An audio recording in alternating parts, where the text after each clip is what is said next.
All right, well, here's a few news stories I thought were interesting.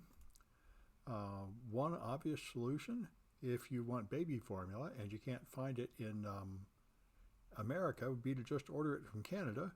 But the problem is you can order it from Amazon in Canada, but you can only have it delivered to Canada. You'll have to have somebody else do it, forward it to you from there, and it's technically illegal because apparently, even though it's good enough for Canadians, there are strange extra restrictions for American baby formula that the Canadians don't satisfy, and also there's a big tariff to discourage people from building plants in Canada.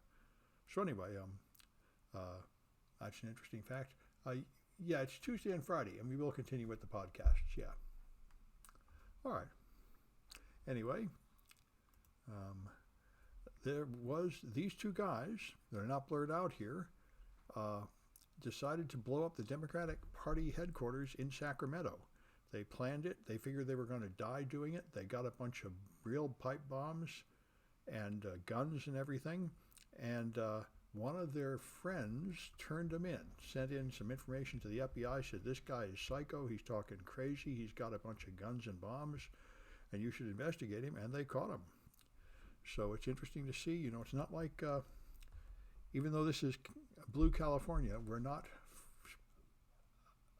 we do not escape this crazy right-wing violence stuff. It's going on here too. And, people, I've tried to understand why this happens. I suppose everybody in America has. Ezra Klein's podcast is pretty good today with Ann Applebaum, talking about how Hannah Arendt figured this out in the 30s when she was watching basically the rise of Hitler. People are lonely, which doesn't mean they're in solitude. It means they are surrounded by other people, but they feel disconnected from them, and they're looking for a group to be connected to. This is, I think, why people fall into religious cults, and I think the far-right ideology is essentially a religious cult. You believe that Democrats are all killing children and drinking their blood and stuff like that, and that the election machines are all rigged, and the only thing that can save the world is for you to get guns and bombs and blow things up. It's very much a religion, apocalyptic religion, and the reward of that is you're now in a family. You're all fighting together for a cause. You all trust each other. It's a need for belonging to a community, I think. Yeah, 1984 Big Brother. Well, we certainly have a lot more people watching us, especially now. That's right. I think that's what it is. It's an expression of the loneliness of modern society. And it's been that, not necessarily modern. It's been around for a long time. Yeah. So the Ukrainians have now surrendered from the Azovstal plant, the ones that have been hiding down there. Apparently, this is stuff I never heard before. The reason they were able to hide in there so long is because it was built by Stalin to survive a nuclear war, and it's full of underground tunnels and bunkers to hide from bombing. So it's a pretty logical place to hide.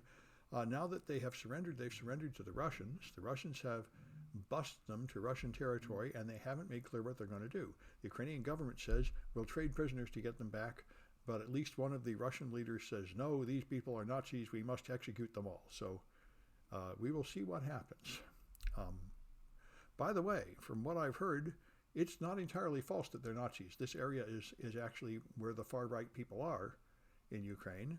So if there are locals from that area, it's entirely possible that some of them are Nazis. Anyway, and this was also interesting.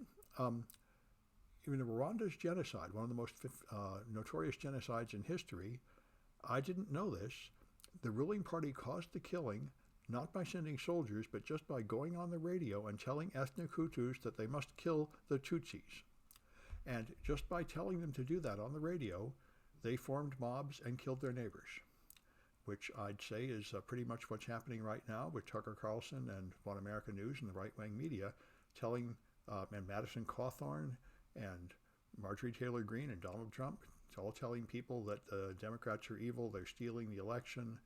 What you need to do is get guns and save the world by shooting them. And more people do. Of course, the immediate thing that's making a lot of people bring up these topics is the there were 5 mass shootings in the last couple of days, and the big one in Columbus is the most interesting in this regard because it was the motivation was very clearly published, and it was Tucker Carlson's replacement theory, which has been around for a very long time, a very, very old idea.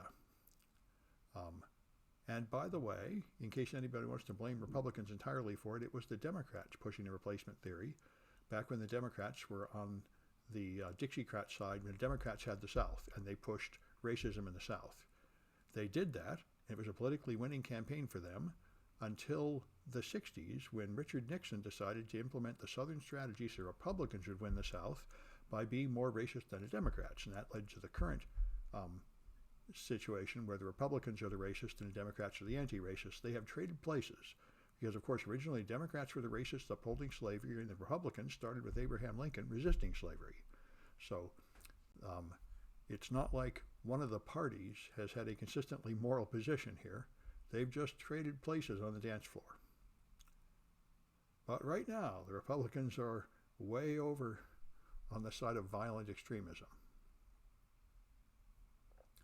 Yes. Yeah, it was in, yeah, that's right. The volume is low? Let's see. Well, maybe it is. Huh.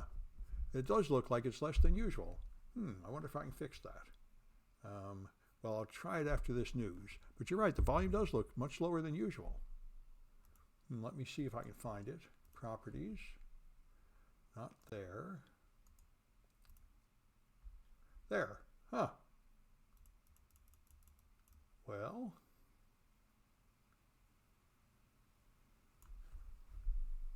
let's see if that's better. Is that better? Yeah, no, it's not going as high as it usually did. And I wonder if my microphone is slowly dying. Originally, I only had this up to 3 decibels, and now I'm having to take it much higher. All right. That should be better, I guess. Okay, good. But, I think something is going wrong with my mic. Anyway, thank you for telling me. Anyway, so this is something that another one of my right-wing friends said, the violence is mostly coming from the left. And of course, that is emphatically not true. This is something Donald Trump tried very vigorously to suppress when he was in office, is the statement from the FBI that most violence is on the right. Here's the statement: murders connected to political extremism, it's on the right.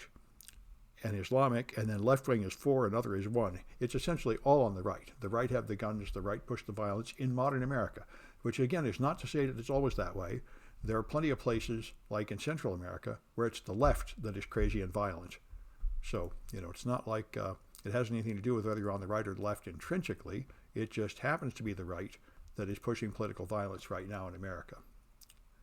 So DeSantis is going to take over Disney's autonomous district. It won't be the counties that have to do it. So he's going to end Disney's special status and presumably pay the $1 billion from the state coffers, which he says are plentiful. So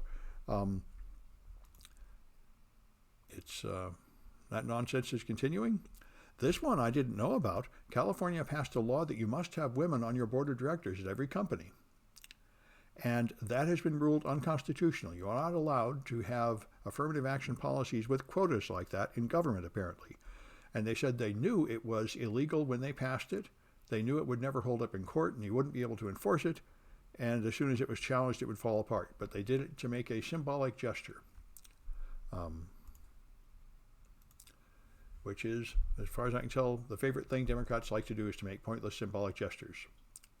They don't seem to like winning very much. Anyway, Donald Trump Jr. is now saying we shouldn't let Finland join NATO because that will provoke Russia. So this is Putin's talking point, although he's out of touch. Putin has dropped that talking point a couple of days ago.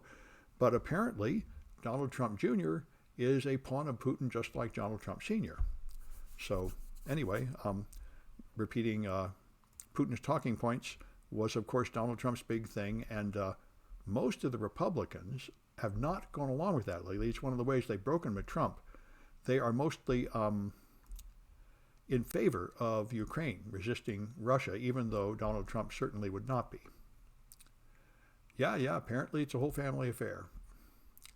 And anyway, I didn't realize this. In the Middle Ages, if a woman had a miscarriage, she was executed for murdering the baby, And this is still going on in America. I didn't realize a lot of women are in prison for having miscarriages.